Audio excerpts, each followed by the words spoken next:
बराह रास्त शो फजल रबी में हम आप सबको खुश आमदीद कहते हैं। खुदावंद का शुक्र अदा करते हैं जो मेहरबान है और हमें सीखने के मौके फराहम करता रहता है। इंसानी अक्ल और इदराक इतनी पहुंच नहीं रखते कि इंसानी समझ अक्ल सलीम खुदा की ज़ात अक़दस को जान सके। कलाम खुदा में लिखा है कि खुदा है पैदाइश की किताब से, आगाज़ से और मुकाशफा की किताब तक खुदा है। इंसानी अक्ल अदराक अपनी जगह पर, लेकिन खुदा जो लामहदूद खुदा है, इंसानी अक्ल इदराक महदूद है, उसको जानने से कासिर है। लेकिन खुदा खुद अपनी ज़ात के बारे में मुतारफ़ करवाता है तमाम इंसानों से, और वो इसके पीछे मकसद ये रखता है कि इंसान उसकी ज़ात से आशना होकर उसकी ज़ात को समझे, उसके कलाम, अहकाम, हदायत को समझें, ताकि इंसान धोखे, तारीकी, फ़रेब और अबलीस की तालीमात, झूठे असातिज़ा की तालीमात में कहीं खोकर अपनी वो मंजिल जो खुदा ने अपने कलाम के मुताबिक इंसानों के लिए अबदी ज़िंदगी रखी है, उसको खो न दे। इसलिए आज का जो मौजू, पिछला प्रोग्राम हमने किया, यीशु मसीह और दीगर खुदाओं में फ़र्क। लोग अपनी अपनी तालीमात, अपने अपने खुदाओं से वाकिफ़ हैं, देवी देवताओं से वाकिफ़ हैं, और वो ये समझते हैं कि जिस राह पर वो हैं वही राह उनके लिए खुदाई राह है। और हर एक मज़हब का मानने वाला अपने मज़हब से मोहब्बत करता है, लेकिन ये ज़रूरी है कि हम तमाम इंसान हज़रत सुलेमान के इस कौल को ज़रूर याद रखें कि ऐसी राह भी है जो इंसान को सीधी दिखाई देती है, लेकिन उसकी इंतहा में मौत की राहें हैं। जब भी हम खुदावंद यीशु मसीह की अलूहियत की बात करते हैं, बहुत से एतराज़ात उठाए जाते हैं।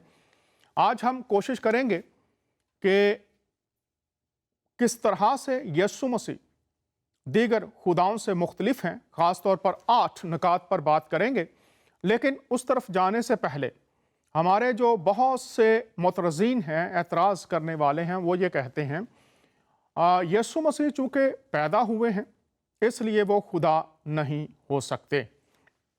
तो इसका सबसे पहले हम जवाब इंसानी हिकमत और इल्म से नहीं, बल्कि जिन कुतुब पर लोगों का ईमान है उनमें से देखते हैं।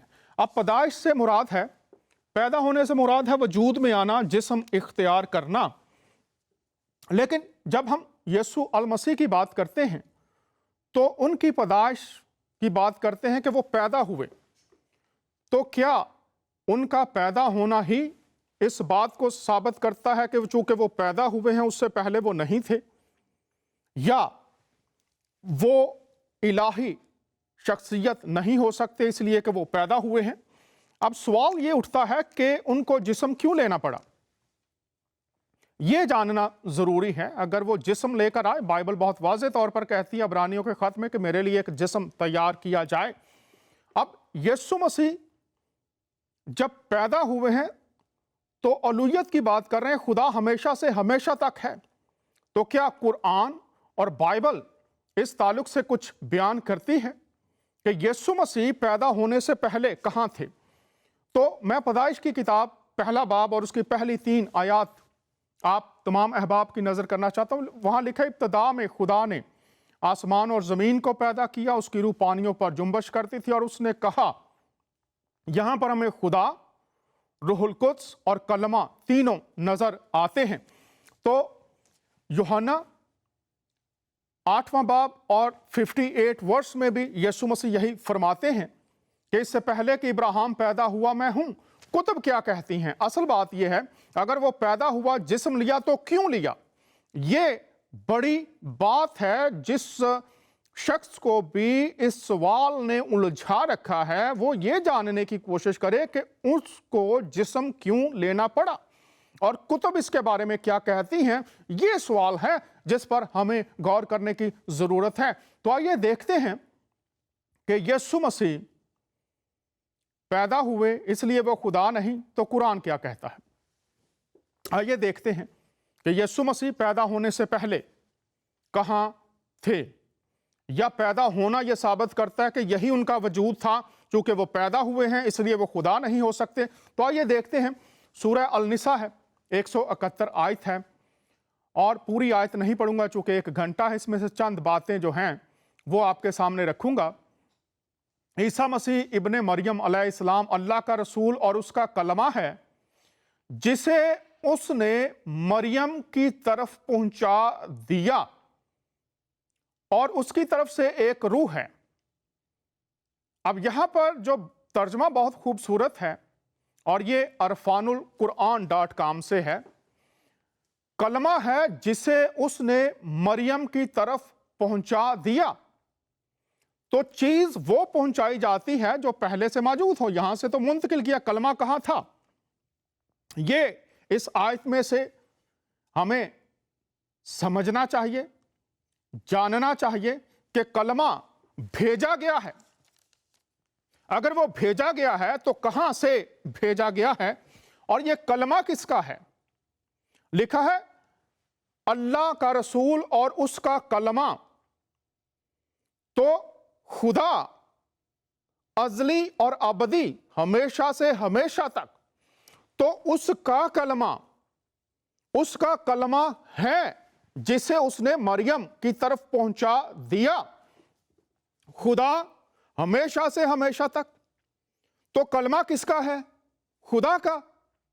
वाज़े लिखा है, फिर देख लीजिए, अल्लाह का रसूल और उसका कलमा है, जिस पर मैं जोर देना चाहता हूं। कलमा है, खुदा कहां है, अजली और अबदी है, और उस खुदा ने अपना कलमा जिसे उसने मरियम की तरफ पहुंचा दिया। तो खुदा अपना कलमा मरियम तक पहुंचा रहा है, तो खुदा अजली और अबदी, तो कलमा किसके पास है, उसका कलमा है। तो अगर वो अजली और अबदी है तो फिर कलमा कहां पर है, खुदा के साथ अजली और अबदी है। पैदाइश जो इंसान की होती है वो मर्द और औरत के मिलाप से होती है। अब यहां पर कलमा पहुंचा दिया, किसका कलमा, खुदा का। पहुंचाने वाला कौन है, खुदा। तो कलमा कहां था, खुदा के अंदर, खुदा के पास। और अब कोई ये कहे चूंकि वो पैदा हुआ है इसलिए वो खुदा नहीं हो सकता, तो कलमा और मुतकल्लम को अलग नहीं किया जा सकता। कलमा अंदर है, और मसीह ने बारहा कहा, मैं बाप में से निकला हूं, पैदा नहीं, वजूद में आना। आप इस लफ्ज को नहीं, आप अपने कुतुब को देखिए जिसमें यह पैगाम दिया गया है। और आगे देख लेते हैं, यीशु यहूदियों से जब बात करते हैं तो वो कहते हैं, यीशु ने उनसे कहा, मैं तुमसे सच कहता हूं कि पेशतर इसके कि इब्राहिम पैदा हुआ, मैं हूं। अब अगर आप इल्मे इलाही के तालिब इल्म हैं तो यूहन्ना की अंजील में बारहा यीशु मसीह ने ये लक़ब इस्तेमाल किया है, मैं हूं। अब यहां पर कह रहे हैं इससे पेशतर कि इब्राहिम पैदा हुआ, इससे पहले कि इब्राहिम जो जद्द अमजद है, अहले इस्लाम, मसीही और यहूदी उसको अपना जद्द अमजद कहते हैं। तो वो फरमा रहे हैं जो तुम्हारे मज़ाहब का बानी है, इससे पहले कि वो पैदा हुआ, मैं कलमा, मैं हूं।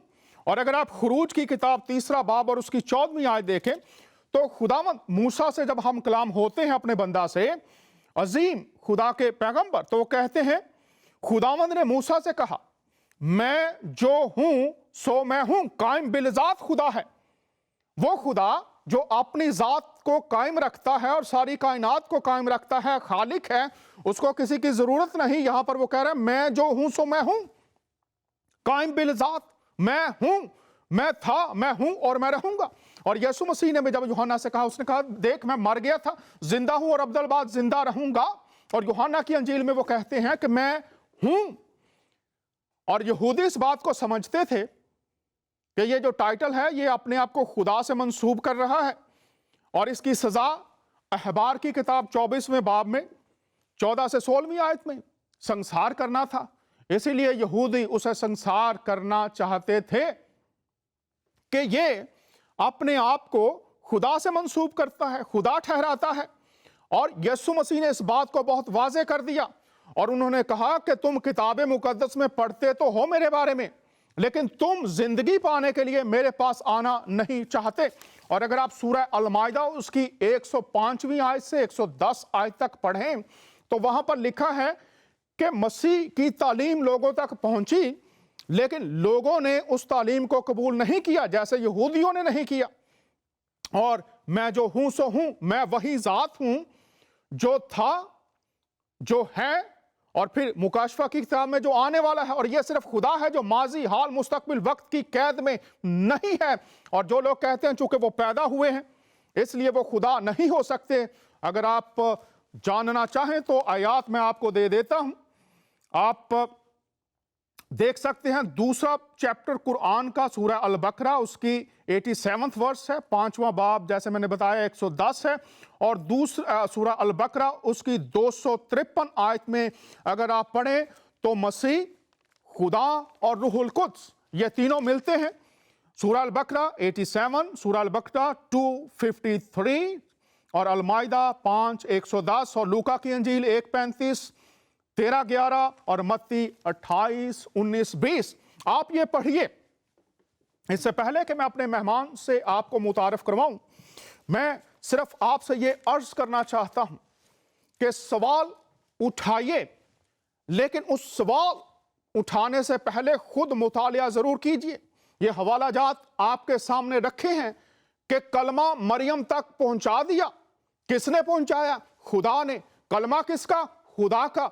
वो खुदा जो अजली और अबदी है। तो ये कलमा मरियम, मुकद्दसा मरियम तक पहुंचने से पहले किसके पास था? खुदा के पास था, चूंकि लिखा है उसने पहुंचाया है। लेकिन उसने जिस्म क्यों लिया ये भी जानना जरूरी है, और पिछले प्रोग्राम में हमने इसको वाज़ेह कर दिया था कि क्यों उसने बदन लिया, ताकि बनी नौ इंसान के लिए अबदी खलासी, इवजी बन जाए, ताकि तमाम बनी नौ इंसान उसके कफारा की बदौलत खुदा के साथ उनका मलाप हो जाए। जो जिंदगी वो खो चुके हैं बाग अदन में, वो उनको मिल जाए। हमारे मेहमान ने बहुत वाज़ेह तौर से इस बात को खोला था, और आज हम ये देखते हैं कि यीशु मसीह, आज देखेंगे 8 नुकात देखेंगे किस तरह से वो दीगर खुदाओं से मुख्तलिफ हैं। तो मुतारफ करवाना चाहता हूं अपने मेहमान से, खुदावंद की खिदमत में अरसा दराज से सरगर्म हैं और खुदावंद ने उनको बहुत बरकत दे रखी है। जनाब मोहतरम डॉक्टर प्रोफेसर शशि जतियानी साहब, कैसे हैं ब्रदर? आप ठीक ठाक हैं? जी खुशामदीद। हमें आप सब ये मौका है, बहुत खुश से बातें आज हम करने वाले में उनमें अब्दी बातें हैं, तो हम इसके बारे में बात करेंगे और खुदावन हम सबको बरकत जरूर देगा। जी बहुत शुक्रिया। पहला सवाल जो हम रखेंगे कि यीशु मसीह मुख्तलिफ क्यों हैं दीगर खुदाओं से? देवी देवताओं, माबूदों तक पहुंचने के लिए इंसान को कोशिश करना पड़ती है, लेकिन यीशु मसीह के बारे में कलाम खुदा में लिखा है, क्योंकि इब्ने आदम खोए हुओं को ढूंढने और निजात देने आया है। और फिर लिखा है मुकाशफा की किताब में, देख मैं दरवाजे पर खड़ा हुआ खटखटाता हूं, अगर कोई मेरी आवाज सुनकर दरवाजा खोलेगा तो मैं उसके पास अंदर जाकर उसके साथ खाना खाऊंगा। मोहतरम डॉक्टर शशि साहब, दीगर देवी देवता और माबूद इंसान उन तक पहुंचने की कोशिश करते हैं, पहुंच पाते हैं या नहीं पहुंच पाते ये एक अलग बहस है, लेकिन यीशु मसीह दीगर देवी देवताओं, खुदाओं से मुख्तलिफ हैं कि वो इंसानों तक खुद पहुंचते हैं। आज लोग इन आयात की रोशनी में इस बात को कैसे समझें? जी बहुत अहम सवाल है कि इंसान अपनी कोशिश से पहुंच सकता है क्या खुदान के पास? दरअसल सच तो ये है कि इंसान, क्योंकि वो गुनहगार है, क्योंकि वो बदकारी करता है, वो खुदान के पास नहीं पहुंच सकता। लोग कहते हैं, मैं हिंदू बैकग्राउंड से आता हूँ, बचपन से सिखाया गया कि आप पूजा करो, पाठ करो, जब बड़े हो जाओगे तो तीर्थ यात्रा पे भी जाना, पहाड़ों को चलो, मंदिरों में जाकर देवताओं के सामने चढ़ावा चढ़ाओ। ये सब हमें बताया गया था और इसका एक ही मकसद था कि हम अपनी कोशिश से उस परमेश्वर, उस खुदावंद के पास पहुँचे जो पाक है और हम नापाक हैं। तो बहुत लोग कोशिश करते हैं, मेरे खानदान के लोगों ने भी बहुत ही कोशिश की है। बचपन में मैंने भी कोशिश की, पूजा-पाठ, गायत्री मंत्र सब सीखा हुआ मैंने और मैंने बहुत कोशिश की, लेकिन अंदर से पता चल रहा था मुझे कि ये मंज़िल दूर है और पहुँचना नामुमकिन है। फिर मैंने जब यीशु मसीह के बारे में जाना, तो ये जो आपने अभी कलाम पढ़ा है कि यीशु मसीह खोए हुओं को ढूँढने और निजात देने आए हैं। ये बात मेरे दिल को छू गई, क्योंकि अभी तक जो नज़रिया था कि इंसान को अपनी कोशिश से पहुँचना है, अपनी भलाई, अपनी रास्तबाज़ी से, अपनी काबिलियत पर पहुँचना है।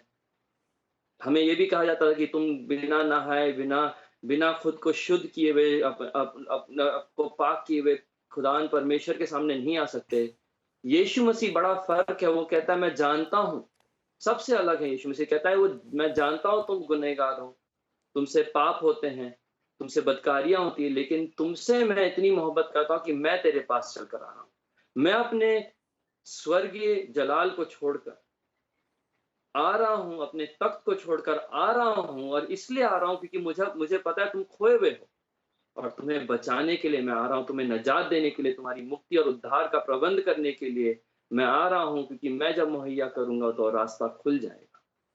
फिर आपने मुकाशवे से पढ़ा, देख मैं दरवाजे पे खड़ा खटखटा रहा हूँ। ये बात मुझे बहुत अच्छी लगती है यीशु मसीह के बारे में, कहीं और नहीं पाएँगे आप ये तौर तरीका खुदावंद का।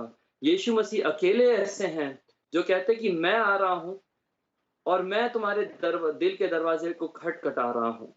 अक्सर देखते हैं कि लोग तड़पते हुए, बिलखते हुए जाते हैं मंदिर, मस्जिद, चर्च, गिरजा, गुरुद्वारे में परमेश्वर खुदावंद को ढूँढते हुए, लेकिन यहाँ देखिए यीशु मसीह खुद आ रहे हैं, हमारे दिल पर दस्तक कर रहे हैं, वो खटखटा रहे हैं कि तू खोल दे अगर दरवाज़ा। अगर तू खोल दे दरवाज़ा तो मैं अंदर आ जाऊँगा, तुम्हारे साथ मैं रहूँगा, तुम्हारे साथ मैं यहाँ लिखा है कि मैं तुम्हारे साथ खाना खाऊँगा, उसका मतलब है तुम्हारे साथ ज़िंदगी बिताऊँगा। एक रिफ़ाक़त होगी हमारी और हम एक साथ मिलकर रहेंगे। ये बिल्कुल फ़र्क है यीशु मसीह के बारे में और कहीं नहीं पाएँगे आप। बाकी सब कहते हैं कि अपने आप को पवित्र करो, अपने आप को काबिल बनाओ, मेरे पास आओ। तो मैंने अगर दया की, अगर मैंने फ़ज़ल किया तो तुम्हें कुछ मिलेगा। यीशु मसीह कहता है तुम इस लायक नहीं हो, तुम्हारे अंदर वो काबिलियत नहीं, मैं तेरे पास आ रहा हूँ। बहुत शुक्रिया। यीशु मसीह पास आ रहा है। तो ये किताब है असबाबे नज़ूल कुरान और ये दारुल शायद कराची से छपी है।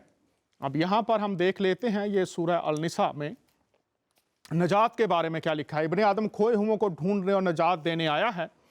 और यहाँ पर ये नजात ना तो तुम्हारी आरजुओं पर है और ना अहले किताब की आरजुओं पर। नजात ना तो तुम्हारी आरजुओं पर है और ना अहले किताब की आरजुओं पर। यहाँ पर नजात के बारे में है कि जो कुछ तुम्हारी सोचें हैं, जो कुछ तुम आरजू कर रहे हो, उससे नजात नहीं है। इब्ने आदम खोए हुओं को ढूंढने और नजात देने आया है। प्रोफेसर साहब ने फरमाया कि अपनी लियाकतों और अपनी रियाजतों, अपने नेक कामों से नहीं। और सूरह मरियम उसकी 21वीं आयत में बता दिया गया कि क़यामत तक ज़रिया रहमत मुकर्रर कर दिया गया है जो इंसान अपनी मेहनतों से नहीं पा सकता। यीशु मसीह कह रहे हैं मैं खोए हुओं को ढूंढने और नजात देने आया हूं। आपको खुदाओं को ढूंढने की जरूरत नहीं है, खुदा मौजूद है। आपको सिर्फ अपने दिल का, जहन का दरवाजा खोलना है कि मसीह मैं आपको जानना समझना चाहता हूं। आपके जरिए जो मकसद आसमान ने, जो पेशकश आसमान ने दी है, उसको जानना समझना चाहता हूं। तो फिर आप देखिएगा, मुझे पुकारो तो मैं तुम्हें जवाब दूंगा। दीगर देवी देवताओं, खुदाओं तक आप पहुंचने की कोशिश करते हैं।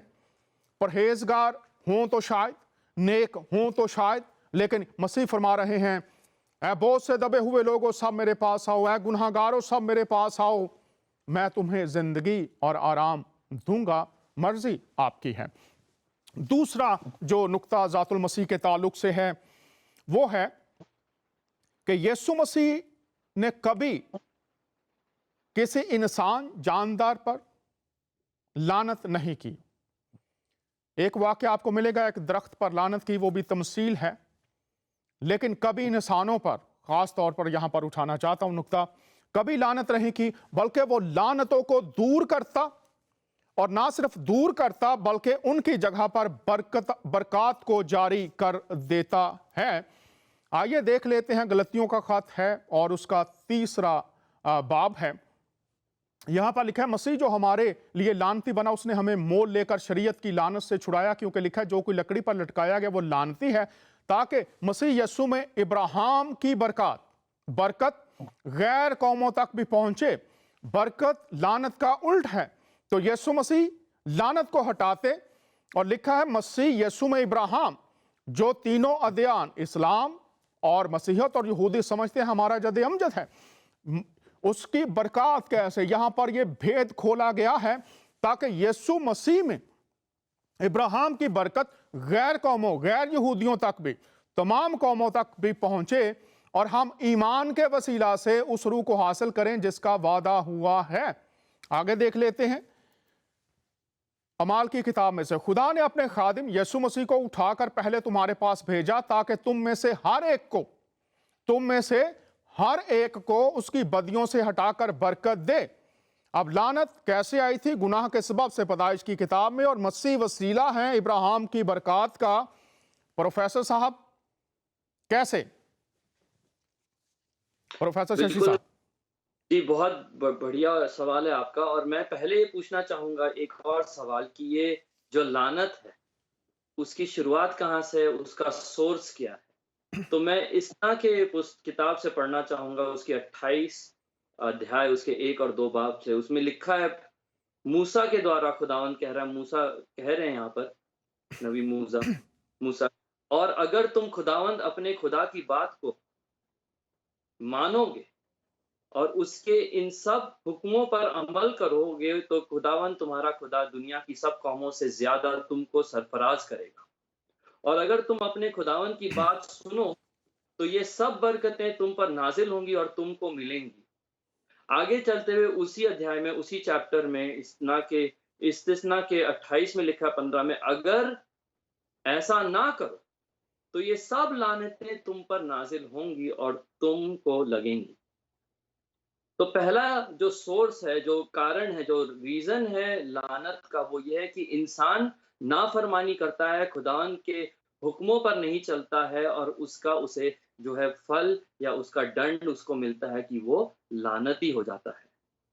दुनिया में, खासकर हिंदू बैकग्राउंड से मैं आया हूं, मैं, एक और सोर्स है, वो है कि लोग एक दूसरे पर जादू टोना करते हैं, एक दूसरे पर लानत डालते हैं। इंसान एक दूसरे से इतनी दुश्मनी करता है कि अपने भाई बहनों के खिलाफ जाकर वो पंडित, पुरोहित, पुजारी, काला जादू वाले के पास जाते हैं और उनको वो पैसे देते हैं, अलग अलग चीजें उनके सामने वो चढ़ाते हैं, ताकि उनके बदले में लानत मिले उनको, जो जिनसे इनकी दुश्मनी छिड़ी हुई है।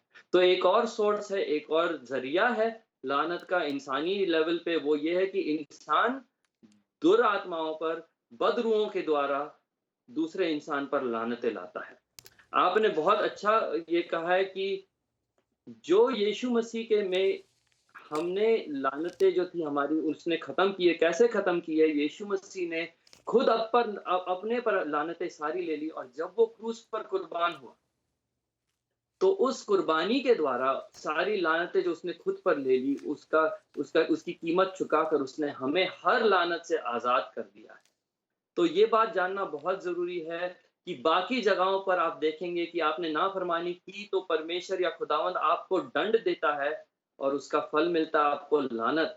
लेकिन यहाँ यीशु मसीह ने उसका उलट किया है कि मुझ पर विश्वास करो तो तुम्हारी हर लानत को मैं बरकत में बदल दूंगा।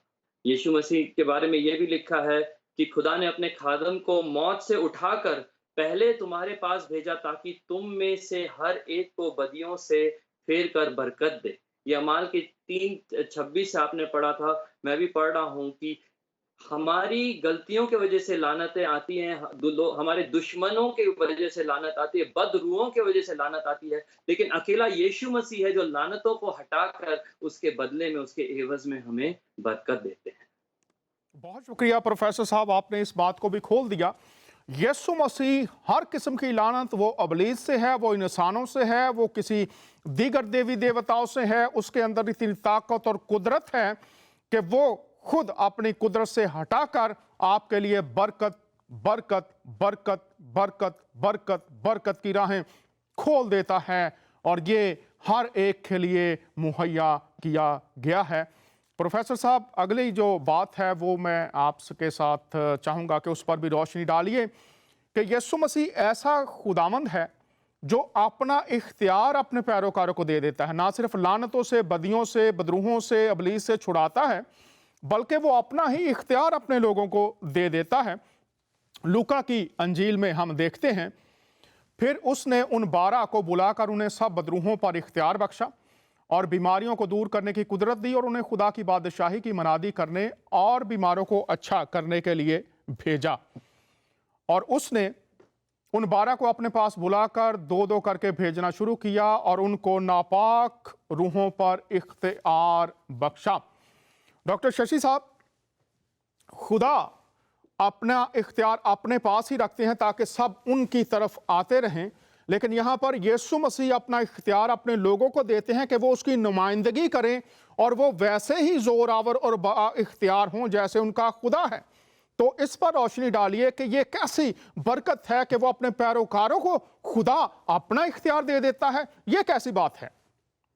देखिए, मैं आपको अपने बैकग्राउंड के नज़रिए से पहले बताता हूँ। मैं हिंदू हूँ, मुझे पता है कि जब हम बच्चे थे, जब हम बढ़ रहे थे, तो हमसे कहा जाता था कि कुछ बरकत अगर पानी है, इख्तियार पाना है, आपने हक अधिकार पाना है, तो आप जाके तपस्या करो, या आप तीर्थ यात्रा करो, या किसी गुरु को पकड़ लो जिसमें वो ताकत है कि आपको भी थोड़ी उसकी ताकत मिल जाए। एक एक अलग ज़रिया है, हिंदू शास्त्रों में भी है, भृगु शास्त्र नाम है, जहाँ शव यानी कि डेड बॉडी को वो गंगा नदी से निकाल कर उसकी रात भर पूजा करते ताकि उस बदरू से उनको इख्तियार और ताकत मिले। लेकिन यीशु मसीह का तरीका बिल्कुल फ़र्क है, वो बिल्कुल इन जैसे नहीं है। यीशु मसीह ने ये किया है कि देखो, सारा इख्तियार जो आसमान का है वो मुझे दिया गया, इस ज़मीन पर मैं अपने पैरोकार, अपने शागिर्दों को भी देता हूँ, ताकि जो काम मैं करने आया हूँ, क्या काम के लिए यीशु मसीह आया कि शैतान इब्लीस की हर काम को वो नाकाम करे, उसका विनाश करे, वो काम उसके पैरोकार भी कर पाएँ। तो सबसे पहले सवाल उठता है कि ये इख्तियार या अधिकार दिया कैसे जाता है? तो देखिए, ये उनको ही मिलता है जो यीशु मसीह में अपना ईमान डालते हैं, जो उसके ज़रिए से, उसके वसीला से खुदावंद के फर्जंद बन जाते हैं। मैं यूहन्ना के 1:12 से पढ़ना चाहता हूँ, लेकिन जितनों ने उसे, यीशु मसीह को कबूल किया, उसने उन्हें खुदा के फर्जंद बनने का हक बख्शा, यानी उन्हें जो उसके नाम पर ईमान लाते हैं। बिना यीशु मसीह में ईमान लाए आपको वो इख्तियार, वो हक नहीं मिलता कि आप खुदावंद के फर्जंद जाने जाएं। और एक बार आप फर्जंद बन गए तो आपको वो इख्तियार मिल जाता है विरासत में, वो आपका कानूनी हक बन जाता है। देखिए, पहले यूहन्ना के 3:1 में लिखा है, देखो बाप ने हमसे कैसी मोहब्बत की है कि हम खुदा के फर्जंद कहलाए, और हम हैं भी। देखिए, वहां साफ साफ लिखा है कि ये मोहब्बत के वजह से है, किसी और वजह से नहीं है। सिर्फ यीशु मसीह ऐसा खुदा है, ऐसा परमेश्वर है जो प्यार के वजह से, उसके अंदर जो मोहब्बत है उसके वजह से अपने अधिकार को बांटता है, अपने आप अपने पास रखता नहीं, उसे वो अपने पैरोकारों को देता है। जी, बहुत शुक्रिया डॉक्टर साहब, आपने ये भी नुक्ता बयान किया है। नाजरीन, यीशु मसीह पूरी दुनिया में वाहिद खुदा है जो अपनी मोहब्बत में अपना इख्तियार अपने लोगों को देता है ताकि ज़मीन पर वो उसकी नुमाइंदगी, उसकी कुदरत की, उसकी ताकत की नुमाइंदगी करते रहें, और उसका तरीक़ाकार भी डॉक्टर साहब ने बताया है। अब यीशु मसीह के बारे में, खुदावंद के बारे में एक और बड़ी बात यह है कि वो कोई महदूद खुदा नहीं है जो महदूद फतह पाता है, महदूद इख्तियार रखता है। अबलीस के बारे में जब हम देखते हैं तो लिखा है यीशु मसीह वो खुदा है जिसने अबलीस पर मुकम्मल फतह पाई और मुकम्मल इख्तियार रखता है, सारी कुव्वतें उसके इख्तियार के नीचे हैं। पहला यूहन्ना और उसका 3 बाब हम देखते हैं। जो शख्स गुनाह करता है इब्लीस से है, क्योंकि इब्लीस शुरू ही से गुनाह करता रहा है। खुदा का बेटा इसीलिए जाहिर हुआ था कि इब्लीस के कामों को मिटाए। आगे हम देखते हैं किस तरह से ये होता रहा। मत्ती की इंजील 4 बाब है, और उसकी शोहरत तमाम सूरिया में फैल गई, और लोग सब बीमारों को, जो तरह तरह की बीमारियों और तकलीफों में गिरफ्तार थे, और उनको जिनमें बदरूहें थी और मिर्गी वालों और मफलूजों को उसके पास लाए, और उसने उनको अच्छा कर दिया। डॉक्टर साहब, यीशु मसीह का इख्तियार इब्लीस को उसने तबाह कर दिया है, जी और उसका इख्तियार जब वो ज़मीन पर थे तो नज़र आता है। और कुरान की बहुत सी आयात सूरह अल इमरान 49 और अल माइदा में हम देखते हैं। 5वीं सूरत है और उसकी 105 आयत से 115 आयत तक बहुत वाज़े है। यीशु मसीह ने इब्लीस पर मुकम्मल फतह पाई, उसके इख्तियार को ख़त्म कर दिया है, और वो फातेह है इब्लीस पर। इसके बारे में थोड़ा सा बताइए। जी, बहुत ज़रूरी है। और मैं फिर इसके बाद आपको फिर वो इख्तियार के बारे में बताना चाहता हूँ कि जो उसके पैरोकार हैं उनको कैसे मिलता है, फर्जंद जो हमें हमको कैसे मिलता है रूल क़ुद्दूस के द्वारा। जी पर पहले प्रोफेसर इस साहब, डॉक्टर शशि साहब, एक कॉलर हमारे साथ हैं। बड़ी माफ़ी चाहता हूँ, आपको रोक रहा हूँ, इनसे बात करते हैं और फिर आप यहीं से जारी रखिएगा। जी, बिल्कुल।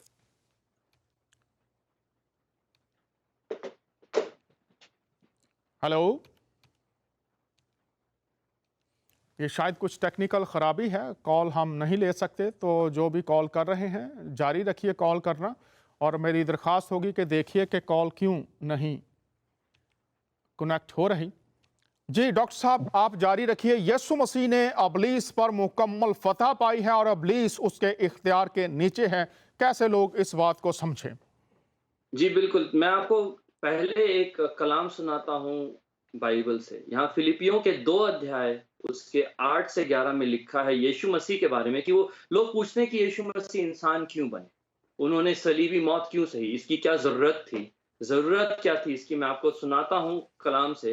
और इंसानी शक्ल में ज़ाहिर होकर अपने आप को खाली कर दिया यीशु मसीह ने, और यहाँ तक कि बरदार रहा कि मौत, बल्कि सलीबी मौत गवारा की। इसी वास्ते खुदा ने भी उसे बहुत सरबुलंद किया और उसे वो नाम बख्शा जो सब नामों से आला है, ताकि यीशु के नाम पर हर एक घुटना टिके, ख्वाह आसमानी का हो, ख्वाह ज़मीन का, ख्वाह उनका हो जो ज़मीन के नीचे हैं, और खुदा बाप के जलाल के लिए हर एक ज़बान इकरार करे कि यीशु मसीह खुदावंद है। इसका मतलब क्या है? इसका मतलब ये है कि जो कीमत यीशु मसीह ने अदा की है, अपनी कुर्बानी के द्वारा, अपने आप को खाली किया, वो जलाली थे, अपने तख्त पर नशी थे, उन्होंने वो सब छोड़ा और इस दुनिया में चले आए, बिल्कुल सिफ़र हो गए हमारे लिए, ताकि उसके वसीला से, उसकी कुर्बानी के वसीला से उसे वो पता मिले, जो उसके नाम को सबसे ऊँचा कर ले। यहाँ साफ लिखा है कि चाहे आसमान में देखें या धरती पर देखें, ज़मीन पर देखें या ज़मीन के नीचे यानी कि पाताल, यानी कि आप जहन्नुम की सब सारी शक्तियाँ, ताकतों को मिलाकर देखें, हर घुटना टिकता है, हर ज़बान कबूल करती कि यीशु मसीह खुदा है, क्योंकि अकेला वही है जिसने मौत को हराया है, क्योंकि उसने कभी भी गुनाह नहीं की तो मौत उसे पकड़ नहीं सकी। वो मौत पर फ़तह होकर जी उठा है, और वही इस वक़्त आसमान में उस जगह पर बैठा है कि जो सिंहासन तख्त के दाहिनी ओर बैठा है। तो सारा इख्तियार उसके पास है, शैतान उसके पैरों तले है। आगे चल के कुलिसियों के पुस्तक में, किताब में भी आप पढ़ेंगे कि यीशु मसीह ने इब्लीस का खुल्लम खुल्ला तमाशा बनाया, उससे चाबियां छीन ली, जो जो जिंदगी की चाबियां हैं, ताकि सब जान ले कि यीशु मसीह खुदा है, सबसे बढ़कर उसके अंदर कुव्वत पाई जाती है। सबसे आला नाम यीशु मसीह का है। बहुत शुक्रिया डॉक्टर साहब ने जो आयत बयान फरमाई है वो यह है कि उसने हुकूमत और इख्तियारों को ऊपर से उतार डाला और उनका बरमला तमाशा बना दिया। सलीब के सबब से फतह का शादियाना बजा दिया है। मुकम्मल फतह इब्लीस पर यीशु मसीह ने हासिल की है, और वो आज भी इसी कुदरत और कुव्वत को अपने लोगों को भी देता है। और आज भी कोई भी शख्स जो इब्लीस से दुख उठा रहा है, यीशु मसीह उसे आज़ाद करने की कुदरत रखते हैं। हमारे साथ एक कॉलर हैं, उनसे बात करते हैं। बराह रास्त शो फजल रबी में खुश आमदीद कहते हैं। आप बात कीजिए, आप ऑन एयर हैं। जी, बात कीजिए। जी, बात कीजिए। शायद राब्ता मुनक़ता हो गया। बात कीजिए। हेलो। जी, बहुत शुक्रिया। आज भी जो कोई भी इब्लीस से दुख उठा रहा है, यीशु मसीह ने मुकम्मल फ़तह पाई है और आज भी उसकी कुदरत आज़ाद करती है और यही इख्तियार उसने अपने लोगों को भी दिया है। अगली बात हम देखते हैं कि यीशु मसीह को जो दीगर खुदाओं से मुमताज़ करती है, फ़र्क करती है, वो है यीशु मसीह जो दीगर देवी देवता और खुदा हैं, वो कुर्बानियाँ और हदिये मांगते हैं बरकत को चैनलाइज करने के लिए, देने के लिए, लेकिन यीशु मसीह खुद कुर्बानी बन जाता है। कॉलर हमारे साथ है, राब्ता बहाल है, तो बात कीजिए, आप ऑन एयर हैं। जी पास्टर जी, वो मैं बात कर रहा था, सॉरी कॉल कट गई, कि जो मसीह जब क्रिश्चियन फौतगी होती है, डेथ होती है, तो औरत लोग जो है वो कब्रिस्तान में नहीं जाती और नाकंदा देती है। क्या बाइबल में है ऐसा या कोई ऐसा कानून बना हुआ है? बहुत शुक्रिया, आपने कॉल किया है। आज का हमारा मौजू बहुत सेंसिटिव है जिस पर हम बात कर रहे हैं। सेंसिटिव तो नहीं कहूँगा, बहुत अहम है जिस पर बात कर रहे हैं, लेकिन मैं ये बात कल्चर के साथ है जो आप बात कर रहे हैं। डॉक्टर साहब, जल्दी से आप बताना चाहेंगे, शशि भाई वो कह रहे हैं कि औरत कब्रिस्तान में क्यों नहीं जाती, कंधा क्यों नहीं देती। डॉक्टर साहब, इसके बारे में जल्दी से आप बता दीजिए ताकि हम अपने मौजू पर रहें। जी, बिल्कुल, जल्दी बताऊँगा, आपने बिल्कुल सही फरमाया, ये कल्चर से रिलेटेड है। अगर आप अमेरिका में देखें तो मसीही औरतें जाती हैं कब्रिस्तान में, यहाँ कंधा वही देते हैं जो काबिल हैं, जिनके शरीर में ताकत है, तो कंधा वो देते हैं जिनके अंदर ताकत है। और कब्रिस्तान में जाना सबको अलाउड है, सबके लिए वो रास्ता खुला हुआ है। लेकिन हमारे कल्चर में जब हम हिंदुस्तान, पाकिस्तान की बात करते हैं, वहाँ पर औरतों को रोका जाता है, वो कल्चरल बात है, बिब्लिकल बात नहीं है। कलाम में ऐसा कोई नहीं है। आप यीशु मसीह के बारे में देखें तो उसके कब्र पर पहुंचने वाली सबसे पहले औरतें ही थी, जिन जो गई थी उसके शरीर को मरहम लगाने के लिए, और जब देखा कि वो वहां नहीं थे, यीशु मसीह जी उठे थे। तो इस पर कोई रोकथाम नहीं है कि औरतें कब्रिस्तान में जाएं। बहुत शुक्रिया। आप बाइबल में से पढ़ सकते हैं, हवाला जात आपको दे दिए, उसकी सलीब के पास भी और जी उठने के बाद भी कब्र पर भी औरतें मौजूद थीं। आप बाइबल को फॉलो कीजिए। और यहाँ पर मैं ये, चूंकि मैंने शुरू में मुख्तसर कल्चर की बात की, जब कोई शख्स, चाहे वो अमेरिका में है, वो यूके में है, वो अफ्रीका में है, वो एशिया में है, जिस कल्चर का भी है, जब वो यीशु को कबूल कर लेता है तो वो मसीह की बादशाहत के कल्चर में आ जाता है, बाइबल के कल्चर में आ जाता है। वो बात ज्यादा अहम है, ना कि जो दीगर कल्चर हैं उनकी बातें हैं। प्रोफेसर साहब, जारी रखिए। जी, और अगला नुक्ता मैं आपसे अर्ज करूंगा, माजरत, वो जो मैं बात कर रहा था कि दीगर देवी देवता हदिये और चढ़ावे और कुर्बानियां मांगते हैं, लेकिन यीशु मसीह ऐसा खुदा है जो इंसानों को बरकत देने के लिए, जो उनको चाहिए वो उन तक पहुंचाने के लिए खुद कुर्बानी बन जाता है। आयात देख लेते हैं मत्ती की अंजील में से 20वां बाब। चुनाचे इब्ने आदम इसलिए नहीं आया कि खिदमत ले, बल्कि इसलिए कि खिदमत करे। बहुत बड़ा भेद है इसमें। खुदा खुद इंसान के लिए सारी बरकत देने के लिए, उससे जो नहीं हो सकता वो उसके लिए कर देने के लिए आया है, और अपनी जान बतेरों के बदले फिदिया में दे। अगली बात देख लेते हैं यसाया की किताब से। वो आदमियों में हकीर व मरदूद, मर्द गमनाक और रंज का आशना था। लोग उससे गोया रूपोश थे, उसकी तहकीर की गई और हमने उसकी कुछ कदर ना जानी। तो भी उसने हमारी मुशक्कतें उठा ली और हमारे गमों को बर्दाश्त किया, पर हमने उसे खुदा का मारा कूटा और सताया हुआ समझा। अब यहां पर हम देखते हैं कि वो हमारे लिए सब कुछ जो हमें करना चाहिए था वो खुद करने के लिए तैयार हो जाता है। इस खुदा के इस सिफ्त को डॉक्टर शशि साहब लोग आज कैसे समझें? देखिए, मैं फिर से अपने बैकग्राउंड के जरिए से सिखाना चाहूंगा।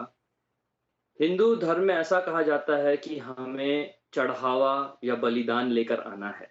अभी देखिए, दुर्गा पूजा का मौसम चल रहा है इंडिया में, तो वहां पर आपको पता है भेड़ बकरियों को काटा जाएगा, वहां पर बैलों को भी काटा जाएगा, एक बलिदान, एक सैक्रिफाइस चढ़ाया जाएगा, वहां पर कुर्बानी चढ़ाई जाएगी। और ये एक डिमांड है, एक रिक्वायरमेंट है उस धर्म का कि हर साल सालाना ये बलिदान चढ़ाया जाए, ये बलियां, ये कुर्बानियां चढ़ाई जाए। या कोई भी अलग मजहब अलग जो डॉक्टर साहब आप ऐड कर दीजिए, कोई भी मजहब जहां भी तस्वुर कुर्बानी पाया जाता है। जी, बिल्कुल सही बात है। और सिर्फ़ इतना ही नहीं, दुःख और दर्द के साथ कहना पड़ता है कि इंसानों की कुर्बानी भी आज तक चढ़ाई जा रही है, ख़ासकर बच्चों की कुर्बानी। मैं आपसे इस बारे में ज़्यादा नहीं बोलूँगा, बहुत ही दुःख होता है ये सुनकर और देखकर कि आज भी ऐसी बातें हो रही हैं और ये उनके मज़हब से जुड़ी हुई बातें हैं। इन्होंने अपने आप ने इस बात को निकाला है, ये इनके गुरु, इनके पंडित, पुरोहित, इनके जो ज्योतिष हैं, वो ये इनको इनसे इन्हें सिखाते हैं और उनसे ये डिमांड करते हैं। लेकिन यीशु मसीह बहुत ही फ़र्क है, उसने चढ़ावा नहीं माँगा है, हदिया नहीं माँगा है, कुर्बानी नहीं माँगी है, वरन वो खुद बन गए हैं कुर्बानी। और आपने जो जो आयत पढ़ी है उसमें ये भी लिखा है, आपने पढ़ा था यशायाह से, यहाँ लिखा है कि हालाँकि वो हमारे खताओं के सबब से घायल किया। खता किसने की? हमने की। गुनाह किसने की? हमने की। सताया किसको गया? यीशु मसीह को। घायल किसको किया? या यीशु मसीह को। और आगे लिखा है ताकि उसके मार खाने से हम शिफा पाएँ। और ये शिफा जो हम पाते हैं, ये सबसे पहले रूहानी है, उसके बाद ज़हनी है, उसके बाद शारीरिक है। मतलब हर इंसान की ज़िंदगी से जुड़ा हुआ हर जो पहलू है, उसमें यीशु मसीह ने शिफा दी है, खुद घायल होकर, खुद कुर्बान होकर, खुद मार सहकर हमारे बदले में। तो ये जो बात है, बहुत ही फ़र्क है यीशु मसीह के बारे में, कहीं और आप इसे नहीं पाएँगे। हर मज़हब माँगता है कि हमें एक चढ़ावा दो, हमें एक कुर्बानी दो, खून बहाओ जानवरों का। कई जगह बुरी बात है, बहुत ही इब्लीसी बात है कि इंसानों का खून भी, बच्चों का खून भी बहाया जाए। लेकिन यीशु मसीह अकेले हैं, जो कहते हैं मैं खून बहा रहा हूँ, मैं घायल हो गया हूँ और मैंने मौत पे फ़तह पाई है ताकि अब और कुर्बानी की ज़रूरत नहीं है। इब्रानियों की किताब में लिखा हुआ है कि वो हम सब की तरफ से एक बार हमेशा-हमेशा के लिए कुर्बान हो गया ताकि और कुर्बानी की ज़रूरत ना पड़े। बहुत शुक्रिया। यसाया की किताब में ही अगली जो आयत है वो लिखा है, हालांकि वो हमारी खताओं के सबब से घायल किया गया और हमारी बदकिरदारी के बायस कुचला गया, हमारी सलामती के लिए उस पर सियासत हुई ताकि उसके मार खाने से हम शिफा पाएं। यह खुदावंद यीशु मसीह जब मुजस्सम होकर आए तो उससे तकरीबन 600-700 साल पहले खुदा के बंदे यसाया के वसीला से उनकी ज़िंदगी किस तरह से बनी नो इंसान के लिए बरकत का सबब होगी, उनके वसीला से क्या क्या इंसान को खुदाई बरकत मिलेंगी, ये भेद खोल दिया गया है। बहुत शुक्रिया प्रोफेसर साहब, आपने इस बात को भी खोला है। अगली बात जो खुदावंद यीशु मसीह को दीगर खुदाओं से मुख्तलिफ करती है वो ये है कि दीगर खुदा बहुत दूर या उन तक रसाई बहुत मुश्किल, तालीमात हैं मुख्तलिफ, लेकिन यीशु मसीह हर रोज हर वक्त अपने लोगों की रोजमर्रा जिंदगी में उनके मददगार हैं। आइए देखते हैं इसके बारे में भी। अबरानियों का खत है, बस हमारा ऐसा बड़ा सरदार काहिन है जो आसमानों से गुजर गया, यानी खुदा का बेटा यीशु, तो आओ हम अपने इकरार पर कायम रहें, क्योंकि हमारा सरदार काहिन ऐसा सरदार काहिन नहीं जो हमारी कमजोरियों में हमारा हमदर्द ना हो सके, बल्कि वो सब बातों में हमारी तरह आजमाया गया तो भी बेगुनाह रहा। हमारा ऐसा सरदार काहिन नहीं जो कमजोरियों में हमारा हमदर्द ना हो, हमारा मददगार ना हो, हमें संभालने वाला ना हो, हमारे लिए मदद के लिए आने वाला ना हो। ऐसा हमारा खुदा नहीं है। अबरानियों का खत ही है, पास आओ हम फजल के तख्त के सामने, तख्त के पास दलेरी से चलें, ताकि यहां पर लफ्ज है दलेरी, हम हिम्मत रखें कि खुदा हमारा ऐसा खुदा है जो हमारा मददगार है, तो हम दलेरी पाएं और उसके पास चलें। और जब उसके पास आएंगे फिर क्या होगा? ताकि हम पर रहम हो और वो फजल हासिल करें जो जरूरत के वक्त हमारी मदद करेगा। पैदाइश से लेकर जिंदगी के इख्तिताम तक ऐसा खुदा जो हमारा मददगार है। जनाबे डॉक्टर शशि साहब, इस पर रोशनी डालिए। जी, एक बार फिर मैं अपने बैकग्राउंड से आपको हेल्प करूंगा इस चीज को लेकर। हमारे यहाँ एक प्रथा है, एक कल्चर है कि सोमवार का दिन शिव को पूजेंगे, मंगलवार के दिन को हनुमान को पूजेंगे, बुधवार के दिन कोई और है तो गुरुवार के दिन कोई और है, फिर शुक्र के दिन, जुम्मे के दिन संतोषी है, तो फिर शनि के दिन शनि का ग्रह ना लगे। तो हर दिन अलग-अलग देवी देवता को पूजना पड़ता है। तो आपको से कहा जाता है आप चुन लो कि आपका देवी देवता कौन है। तो मान लीजिए आपने चुन लिया कि मैं हनुमान भक्त हूँ, तो आपके लिए मंगलवार का दिन तय किया गया। उस दिन आप जाएँगे मंदिर में, प्रसाद चढ़ाएँगे और वहाँ पर आप अपनी पूजा पाठ करेंगे और उस दिन आपको बरकत आशीष मिलेगी। लेकिन अगर आपकी परेशानी थर्सडे के दिन है, तो फिर आपके पास वो ज़रिया नहीं है, क्योंकि उस दिन हनुमान मंदिर में कुछ नहीं चल रहा है। इसी तरह से लिखा है कि अगर आपने कोई बहुत बड़ी चीज़ पानी है, तो आपने मन्नत करनी है, जाकर किसी तीर्थ यात्रा पर, वहाँ पर धागा बाँधना है, मनसा माँगनी है आपने, ताकि वो बात अगर अगले आने वाले साल में या सालों में पूरी हो जाए, तो आपको लौट कर उस धागे को फिर से खोलना है और वहाँ पे चढ़ावा चढ़ाना है। मतलब बहुत ही लंबा प्रोसेस है और बहुत ही तकलीफ से गुज़रना पड़ता है इन देवी-देवताओं तक पहुँचने के लिए। लेकिन ऐसे यीशु ही मसीह प्रोफेसर साहब, आपकी बात के साथ मैं मिला रहा हूं, दीगर मज़ाहब में भी ऐसा ही है कि आप ये दिन मुकर्रर है, मिसाल के तौर पर बहुत से लोग जुमेरात को तरजीह देते हैं, कुछ जुमे को, कुछ दीगर दिनों को चांद देखा जाता है। इस दिन काली मुर्गी लेकर आओ, काला बकरा लेकर आओ, फिर ये हो जाएगा, इस दिन आना, उस दिन आना, इतने महीने लगेंगे। लेकिन आइए ये आयत भी मैं आपकी बात के साथ ही सबको बताना चाहता हूँ। और ये आयत हम देखते हैं मरकस की अंजील में से, जब यीशु मसीह सरदार काहिन मुकर्रर हमारा खुदा जो मुजस्सम होकर आया है, जो अपने शागिर्दों से कहते हैं कि मैं तुम्हारे साथ हूं, आइए देखिए कि वो किस तरह से जब उसके लोग बन जाते हैं तो उन लोगों के साथ किस तरह से रहता है। गर्ज खुदावंद यीशु उनसे कलाम करने के बाद आसमान पर उठाया गया और खुदा की दाहिनी तरफ बैठ गया।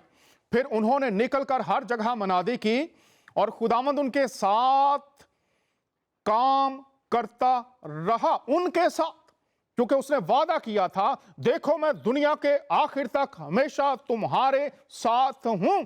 जी उठने के बाद आसमान पर उठाया गया, लेकिन जब उसके लोग दुनिया में जा रहे हैं, मनादी कर रहे हैं, उसके लिए जिंदगी गुजार रहे हैं, तो लिखा है खुदावंद उनके साथ काम करता रहा और कलाम को उन मौजज़ों से जो वादे उसने किए हुए हैं, उन कलाम को उन मौजज़ों के वसीले से जो साथ साथ होते थे, साबित करता रहा। आमीन। साथ साथ साबित करता रहा और हमेशा से हमेशा तक सिर्फ खुदा की जात है, जो जात कायम बिल जात, अपनी जात को अपनी कुदरत से कायम रखता है और वही है जिसके अंदर जो वादा करता है उसको पूरा करने की कुदरत भी रखता है। और यीशु मसीह इस दुनिया में हैं जो आज तक अपने लोगों के साथ, जो उनके लोग हैं, साथ साथ रहते हैं। डॉक्टर साहब कुछ ऐड करना चाहें इसमें आप? जी बिल्कुल, जो शब्द, जो लफ्ज़ आपने यूज़ किया, हमदर्द है वो हमारा।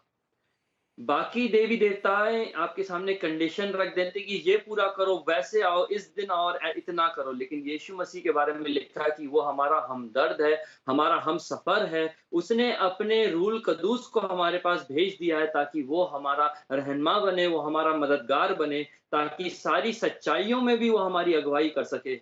ऐसा परमेश्वर और कहीं नहीं मिलेगा, ऐसा खुदा कहीं नहीं मिलेगा, जो खुद अपने रूह को भेजता है ताकि उसके शागिर्दों में उसका रूह रहे और उनको वो ताकत बख्शे, वो दिलेरी दे, वो उनमें हिकमत डाले और उनके जिंदगी में वो उजाला लेकर आए, वो रोशनी डाले, ताकि सही काम सही वक्त पर हमेशा हो सके, ताकि फतह से फतह तक, जलाल से जलाल तक, ईमान से ईमान तक हम बढ़ते चले जाएं, क्योंकि खुदावंद हमारे साथ है। यीशु मसीह ने एक और वायदा किया, उसने कहा कि जब 2 या 3 मेरे नाम में इकट्ठा हो जाते तो मैं उनके बीचों बीच आ जाता हूं। उसने रूल कदूस तो पहले से ही दे रखा हर एक शागिर्द को, लेकिन जब 2 शागिर्द भी एक साथ आ जाते हैं तो वो हमारे बीच खुद उतर आता है। उसका वायदा है, वो उसके वायदे का सच्चा है। वो खुद अपने लोगों के साथ साथ रहता है।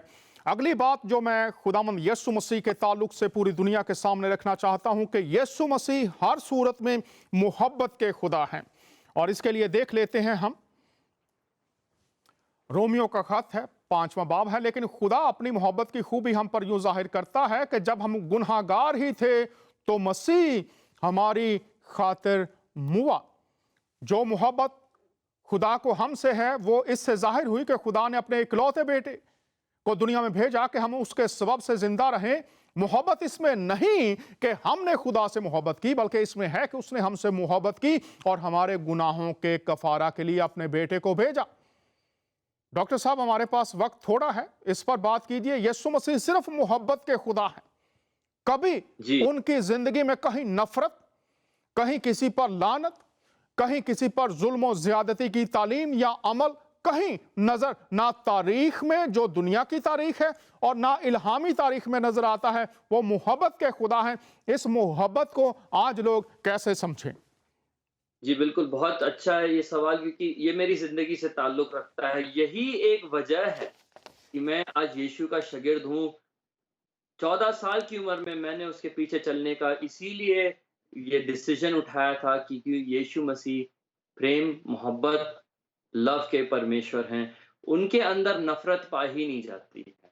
आपने बहुत बड़ा अच्छा सुना है रोमियो से उसके 5:8 में कि जब हम गुनहगार थे, तब परमेश्वर खुदावंद ने अपने बेटे को भेजा ताकि वो हमारे लिए अपनी जान दे और हमें बचा ले। बहुत शुक्रिया डॉक्टर मोहब्बत साहब। ये ने परमेश्वर से प्यार नहीं किया, उसने पहले हमसे प्यार किया है। ये बात बहुत ज़रूरी है जानना कि हम लाख कोशिश करके अच्छे नहीं हो सकते, लेकिन उसकी मोहब्बत है जो हमारे लिए हमेशा आगे चली आती है। बाकी देवी-देवताएँ नफ़रत की बातें करते हैं, अलग-अलग मज़हब में झगड़ा होता है, जंग छिड़ता है नफ़रत की वज़ह से। यीशु मसीह अकेला है जो कहता है अपने दुश्मनों से भी मोहब्बत करो। उनके लिए दुआ करो जो तुम पर तशद्दुद करते हैं। ये सिर्फ यीशु मसीह ने कहा है कि जब कोई तुम्हें एक गाल पर थप्पड़ मारता है, दूसरा गाल उसे दिखा दो, उस पर आक्रमण प्रहार ना करो, क्योंकि इंसान के खिलाफ हम नहीं लड़ते। हमारी जो कुश्ती है, हमारी लड़ाई अंधकार के तरीकी के उन कुव्वतों के खिलाफ है जो परमेश्वर खुदान के खिलाफ है। लेकिन जब परमेश्वर के साथ हम चलते हैं तो उसकी रोशनी में हम रहते हैं, उसके मोहब्बत में ही हम काम करते हैं, क्योंकि वो मोहब्बत का जरिया है। पहले यूहन्ना के 4 में लिखा हुआ है कि खुदावंद मोहब्बत है। God is love.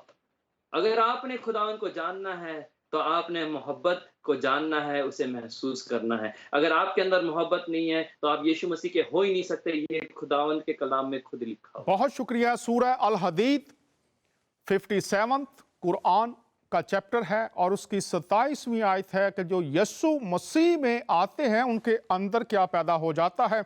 आखिरी बात, आज के प्रोग्राम में बहुत सी बातें हैं। आखिरी बात कि यीशु मसीह वो खुदा हैं जो मौत से निकाल कर हमेशा की जिंदगी का वादा करते और जमानत दे देते हैं। आइए देखते हैं यूहन्ना की इंजील।